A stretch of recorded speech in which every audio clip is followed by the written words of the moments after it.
Alright guys, welcome back to yet another one. In today's video, as you can see by the title, we're talking about 5 players who need to step it up right now. So yeah, let's just jump right into a guy who, as of late in Western Canada, has been a headline. Elias Pettersson, who recently, a few years ago, signed an 8-year, $92.8 million deal as a big contract.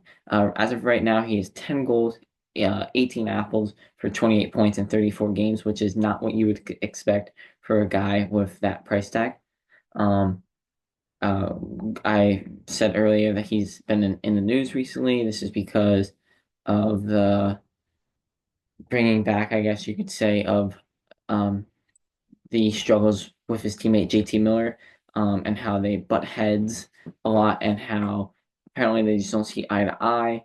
And Elias Pettersson just doesn't seem to like JT Miller, um, which is not good for your probably 2 out of your 3 superstars on that team, Quinn Hughes being the other one.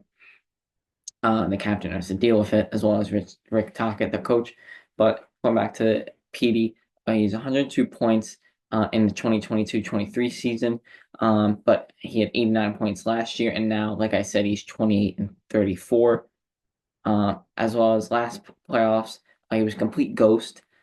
Just didn't look like he cared, I guess you can say. Didn't have any offensive upside nor defensive upside as well. And they really could have used him, especially being up in that Edmonton series, getting to Game 7, and then losing in the second round. So they really could have used him in that playoffs last year. Um, Before that, though, he had 4 points in 9 games, which is not good enough for his price tag again. So the last 9 games, he only had 4 points, which is not ideal. He is hurt, though, but at the time of this recording, he was a game time decision last night versus the Capitals. So at least he'll be back pretty soon. Right now, because he needs to step up and his play is down, there are numerous trade rumors going on for him and numerous articles going against, well, should they keep Petey, who's 26 years old, or should they keep JT Miller, who is more experienced, I guess you could say, more of a player that you would rather have on your team, especially going into the playoffs? Or would you rather have someone who's 26, super young, has a lot of upside and potential, and someone that you have paid a lot of money for with a huge potential upside? Um, Sometimes injuries, though, can actually help a guy get back into the right mindset, helps them hit the reset button. And I think this is gonna be, I think this injury is a blessing in disguise for PD, honestly, because I think the 2 weeks I think he got hurt December 23rd, so the 2 weeks he was away, 3 weeks he was away from the rink, helps him, mentally reset, just goes back to basics. And who knows, maybe his time away from the rink and playing help end the squabble between JT Miller. We'll never know because we don't know the true things because that's all behind the scenes stuff. But I think this injury, he'll be back pretty soon, is really going to help PD. And I think PD is going to start stepping his game up before the Four Nations hits the Four Nations. So will continue his good hockey, and then after, will continue on his role. But right now, a guy that I don't see stepping up anytime soon, and he made a huge headlines um, this season, early in the season, held out for a contract in Boston.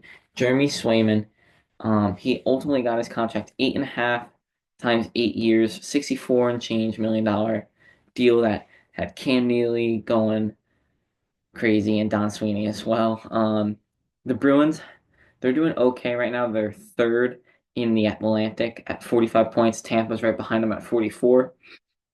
They let up almost 3 goals a game, and it's just the Bruins are defensively. That's another whole another fiasco. But the goaltending, Bruins let up, like I said, almost 3 goals a game. Swayman's a 292 goals against with an 893 save percentage.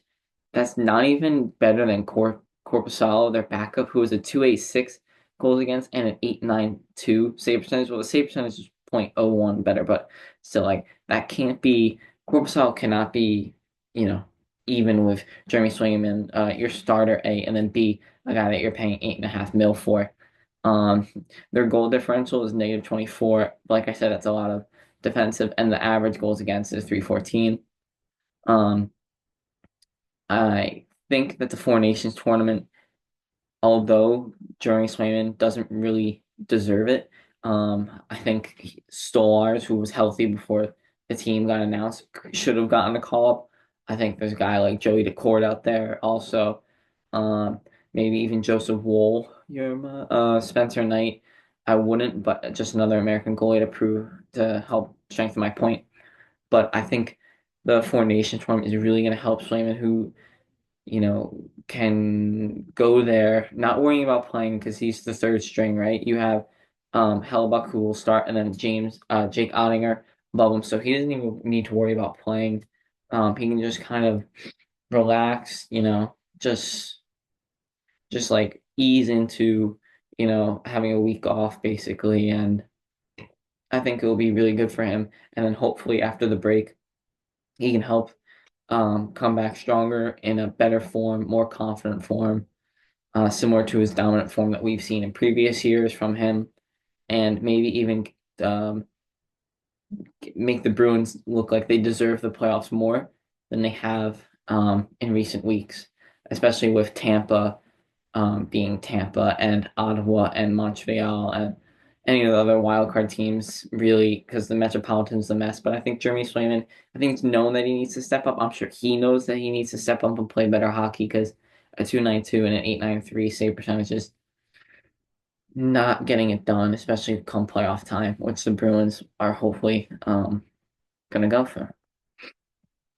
Moving up, this is a guy that his team doesn't really need him to step up because of their depth and offensive ability as a team of whole. This is the Dallas Stars' forward, Jason Robertson, who not having a bad year, 32 points in 39 games, but he hasn't gotten back to that 2022-23 season where he had 109 points. He plays first line with Rope Hintz and Dadonov. Rope Hintz is obviously a superstar, everyone knows that. And he's also on PP1. He's usually the quarterback or right boards sort of guy. He's 9 points in his last five, which is really, really good. And he's on a 4-year, $31 million deal, 7.5 per season. The Stars, because of their great team, like I said, they don't really need him because of the depth, like Lundell, Heiskanen, Duchesne, Ben, Hintz, I already said. And I mean, Sagan's out, hurt, Marchment, Wyatt Johnson, Stamkos. You can go on, right? The depth is there, the points there. But him getting back into that possible 2022-23 season form, that doesn't hurt them at all, especially as a team who I had won in the Stanley Cup last year, who also this year have the same Stanley Cup hopes. An interesting thing that I saw when looking at Jason Robertson and how he could step up and um, produce more points and produce just more chances is his shot percentage is down. It went down 2% from last year, but then from that 2022 season, it's been down 14%. So now he has a 10% shot per game, or no, he's shooting at a 10% level, which is, 4% down. That kind of makes sense with his point scoring going down as well. Um, I don't know. It's just a weird little stat that I saw, to be honest. Ted, shut up. Fine. I have no clue if it means anything, but besides the point.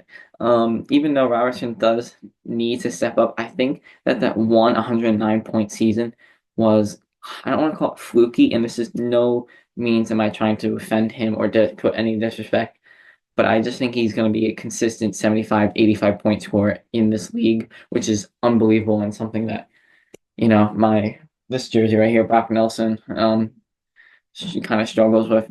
But just 75 to 85 points is so unbelievable. But I just think that 109 point season was an anomaly. But now it's just more of Jason Robertson stepping up and making sure he's hitting that 75 to 85 point range and making sure that he's scoring the chances that he gets, because sometimes you would think a chance is nail in the coffin, he's going to score, and then it doesn't really happen. So, but I don't think he'll get to that 100 point triple digit season ever again. I think that was an anomaly, but him stepping up is scoring and just playing better hockey overall consistently. Consistently is the way that he needs to step up for the Stars.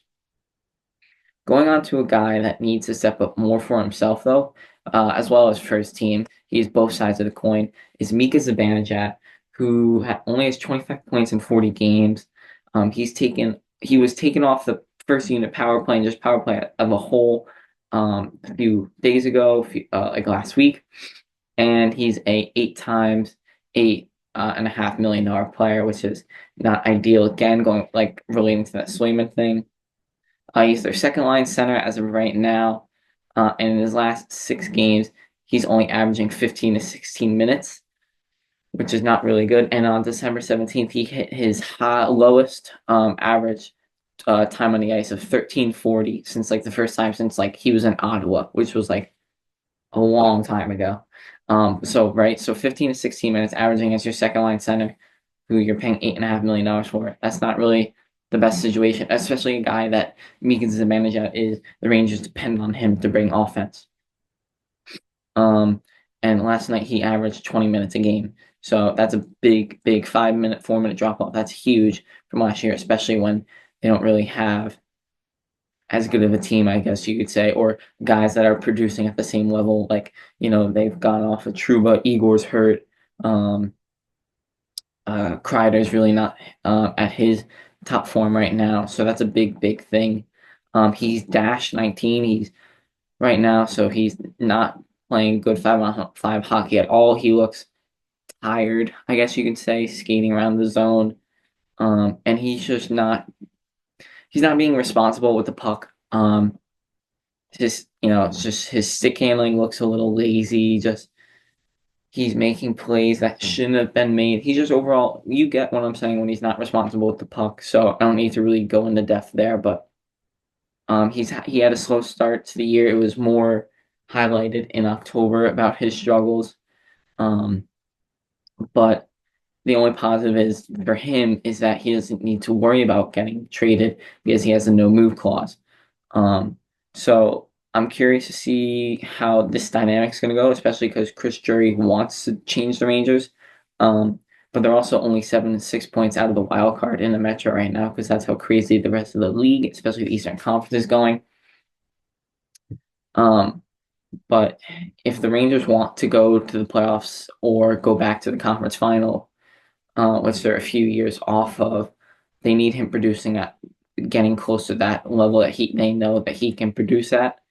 Um, and right now he's not producing at that at all. I think the best case for if I was Peter Lovely, the Rangers coach, I'd honestly like sit him for a few games, just we saw this with Bobrovsky and Stanley Cup before Game 7. Like Paul Maurice said, like don't come to the rink, like take a day for yourself. Like I would honestly do that for Mika. Let him just take a day off. Like let him just stay home. Like want do something like to get your mind off hockey because right now, I think he's holding the stick a little too tight and just thinking about it too much. So, but if the Rangers want to be in any way, shape, or form a contender, they need to they need to find a way to help him produce, and he needs to step up himself because the Rangers need it. And the last player is someone who's like we've spoken about Dylan Cousins, and another guy who's kind of going under the radar for I guess underperforming is 2 years removed from the Calder Trophy winning season, which he had 57 points, 24 goals, 33 assists. And then he had a little bit of a sophomore slump, which a lot of people have.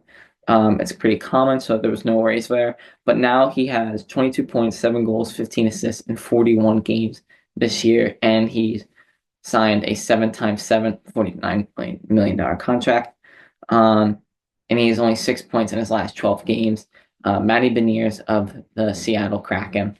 Now, the Seattle Kraken are a weird team, um, as they're not really sure if they are, fighting for that wild card spot. They're I think 8 points out from that last spot there in the West, but if they have any thinking or any inclination of wanting to fight for that spot, then he needs to start producing and stepping up. He plays on a line right now with with Schwartz and Kaapo Kähkönen, and he's on the first power play unit. However, when I was looking at the daily faceoff lineups for the Kraken, there's a second line with Burakovsky and Chandler Stevenson, and those are two guys that you not only pay more than Beniers, they both make upwards of 8, but they're also two guys that have proven themselves in the league as one of them is a Stanley Cup winner for for say, but they're guys that put up a lot of points. They're both two proven playmakers, and you see a younger guy in the league like Matty Beniers, and you see that he's struggling this year or a little underproducing. Why don't you just flip those lines? Let Beniers, who's on the first line right now, who has the matchups, the hardest matchups, slide him down to the second line, bring those guys up. Those guys can still play at their level. Bring Beniers down to the second line, let him have an quote unquote easier matchup. Um, it's just not easier by any means, but let him have an easier matchup and let's see if he can just start, producing a little more, and that could get his confidence back up and inform again. And once that happens, you can keep the lines the way it is, or return, or it doesn't really matter. But I think that would be the best case scenario for Matty Beniers and for the Seattle Kraken, who are kind of lost in limbo right now. Well, those are 5 players who need to step up this year, whether it's for themselves and living to the top of their talent, or just living up to their contract, or just both, right? So whether because their team depends on them or not. But yeah, I hope you guys enjoyed, and see ya.